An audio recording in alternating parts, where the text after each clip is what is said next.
Everyone, welcome to Sneha Pipariya channel. પાણીપુરીના શોખીનો માટે આજે હું લઈને આવી છું રગડા પૂરીની રેસિપી. આપણે જેવી બહાર ખાઈએ છીએ તેના કરતાં સારી અને હેલ્ધી રગડા પૂરી આપણે ઘરે બનાવીશું. તો મારી રેસિપી તમને પસંદ આવે તો મારા વિડીયોને લાઇક અને શેર કરી દેજો અને મારી ચેનલને સબસ્ક્રાઈબ કરો. તો ચાલો આપણે સ્ટાર્ટ કરીએ રગડા પૂરીની રેસિપી. જેના માટે 2 બાઉલ જેટલા સફેદ વટાણા 6 થી 7 કલાક અગાઉ પાણીમાં પલાળીને રાખ્યા છે. તમે જોઈ શકો છો જે વ્હાઈટ મટર આવે છે એ લીધા છે, જેને આપણે 5 થી 6 કલાક અગાઉ પાણીમાં પલાળીને રાખવાના છે. અને હવે આપણે આ વટાણાને બાફી લેવાના છે. તો આપણે એક કુકરમાં આ વટાણા એડ કરી દેવાના છે અને તેમાં આપણે 1 ગ્લાસ જેટલું પાણી એડ કરવાનું છે. વટાણા ડૂબે એટલું જ આપણે પાણી એડ કરી દેવાનું છે. અને હવે આપણે તેમાં અડધી ચમચીથી ઓછી એવી હળદર એડ કરવાની છે અને 1 ચમચી જેટલું મીઠું એડ કરી દેવાનું છે. અને પછી આપણે કુકરનું ઢાંકણ બંધ કરી દેવાનું છે અને આ વટાણાને આપણે બાફી લેવાના છે. તો હવે આપણે કુકરનું ઢાંકણ બંધ કરીને આ વટાણાને બાફી લેવાના છે. 5 થી 6 વિસલમાં આ વટાણા સરસ રીતે બફાઈ જશે. તો આ વટાણા બફાય ત્યાં સુધીમાં આપણે પુદીનાનું પાણી બનાવી લઈએ.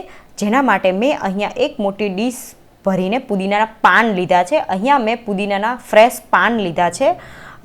પુદીનાની દાંડલીઓ નથી લીધી, પાન જ લેવાના છે.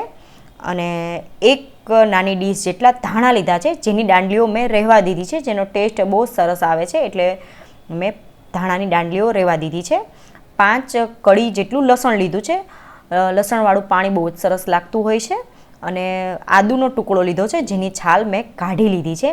અહીંયા મેં 2 ટાઈપના મરચાં લીધા છે. એક જે તીખા મરચાં આવે છે એવું મેં અહીંયા એક તીખું મરચું લીધું છે અને બાકીના મેં મોળા મરચાં લીધા છે, જેની બિયા અંદરથી મેં કાઢી લીધા છે. અને બાકીના આવી રીતે મેં તીખા મરચાં લીધા છે. અને સંચળ પાવડર જોઈશે આપણને, એટલે સંચળ લીધું છે. મરીનો ભૂક્કો લીધો છે, તેની જગ્યાએ તમે આખા મરી પણ લઈ શકો છો. અને લીંબુ જોઈએ આપણને. તો આટલી વસ્તુ લીધી છે પુદીનાના પાણી માટે. અને જલજીરા લીધી છે, જે આપણે લાસ્ટમાં એડ કરીએ. તો સૌપ્રથમ તો આ બધી વસ્તુને આપણે મિક્સર જારમાં ક્રશ કરી લેવાની છે. તો પુદીનાને મેં સરસ રીતે ધોઈ લીધો છે અને હવે આપણે તેને મિક્સરના જારમાં એડ કરી દેવાનો છે. તો હવે આપણે ધાણા પણ એડ કરી દઈએ અને મરચાં પણ એડ કરી દેવાના છે. મરચાંથી સરસ રીતે થીક થશે આપણું પાણી. અને લસણ અને આદું પણ એડ કરી દેવાનું છે. અને અડધી ચમચી જેટલો મરીનો ભૂક્કો પણ એડ કરી દેવાનો છે. અહીંયા તમે આખા મરી પણ લઈ શકો છો. અને હવે આપણે 1 ચમચી જેટલો સંચળ પાવડર એડ કરવાનો છે. અને જો જરૂર હોય તો થોડું એવું આપણે મીઠું પણ એડ કરી દઈએ. અને હવે લાસ્ટમાં આપણે લીંબુનો રસ એડ કરવાનો છે અને 1 ચમચી જેટલી ખાંડ એડ કરવાની છે. ખાંડ ઓપ્શનલ છે, પરંતુ સરસ ટેસ્ટ આવશે એટલે ખાંડ એડ કરી છે. અને લાસ્ટમાં આપણે લીંબુનો રસ એડ કરવાનો છે. લીંબુનો રસ અત્યારે એડ કરવાથી આપણું પુદીનાનું પાણી કાળું નહીં પડે, સરસ લીલું જ રહેશે. તો 1 લીંબુનો રસ એડ કર્યો છે મેં. અને હવે આપણે આ બધી વસ્તુને ક્રશ કરી લેવાની છે, ગ્રાઇન્ડ કરી લેવાની છે.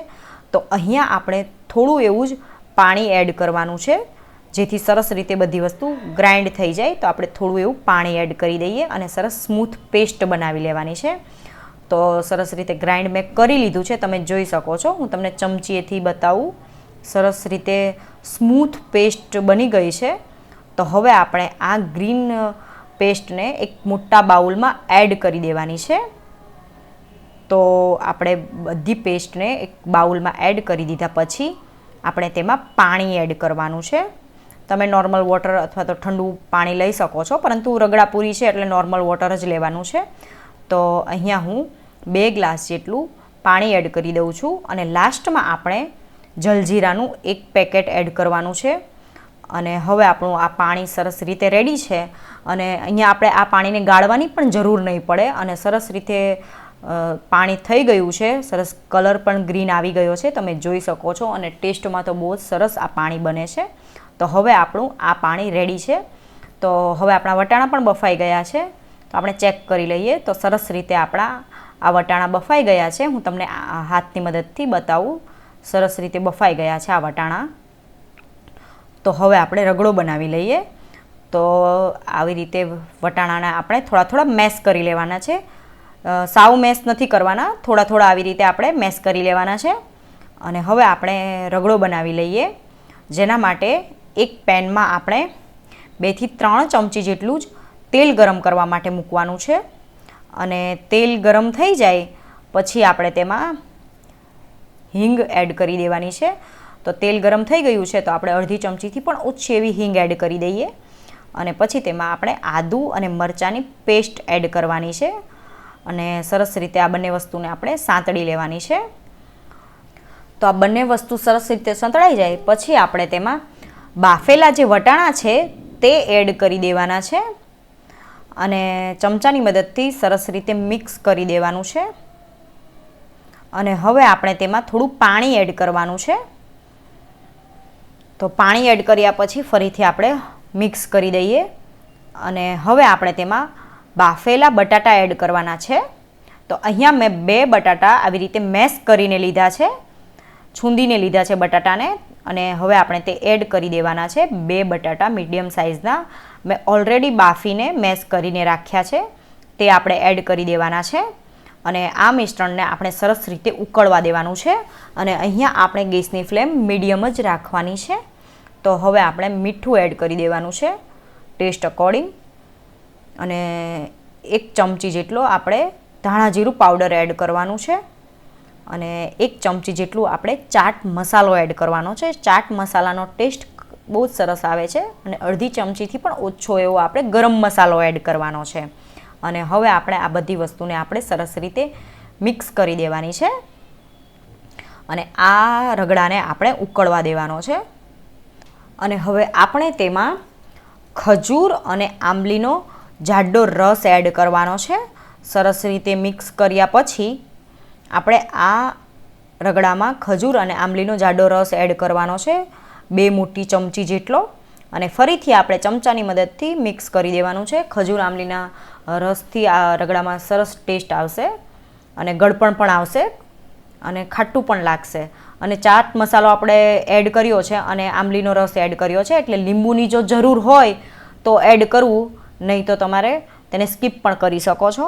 અને લાસ્ટમાં આપણે ઝીણા સમારેલા ધાણા એડ કરી દેવાના છે.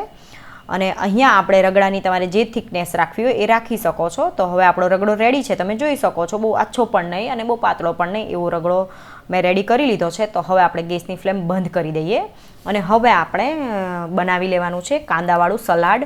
તો 2 મીડિયમ સાઇઝના કાંદા મેં ઝીણા ચોપ કરીને લીધા છે. અને એમાં થોડા મેં ધાણા એડ કર્યા છે. અને તેમાં આપણે થોડો ચાટ મસાલો એડ કરીએ, થોડું આપણે સંચળ એડ કરવાનું છે. અને હવે આપણે આ બધી વસ્તુને સરસ રીતે મિક્સ કરી લેવાનું છે. તો આપણું સલાડ રેડી છે. આમાં તમે કોબીજ, બીટ, ટમેટું પણ એડ કરી શકો છો, પરંતુ સામાન્ય રીતે રગડા પૂરી સાથે કાંદાવાળું જ સલાડ હોય છે. તો હવે આપણું સલાડ પણ રેડી છે. તો હવે આપણે આ રગડા પૂરીને સર્વ કરી લઈએ. અહીંયા મેં ખજૂર આંબલીનું પાણી લીધું છે, ખજૂર આંબલીની ચટણી. તેની રેસિપીની લિંક મેં મારા ડિસ્ક્રિપ્શન બોક્સમાં આપી દીધી છે, ત્યાં જઈને તમે જોઈ શકો છો. તો હવે આપણે એક પૂરી લેવાની છે અને તેમાં આપણે ગરમા ગરમ રગડો એડ કરી દેવાનો છે. જેવો આપણે લારી પર ખાઈએ છીએ તેના કરતાં તો ક્યાંય સારો આપણે ઘરે બનાવી લીધો છે આજે.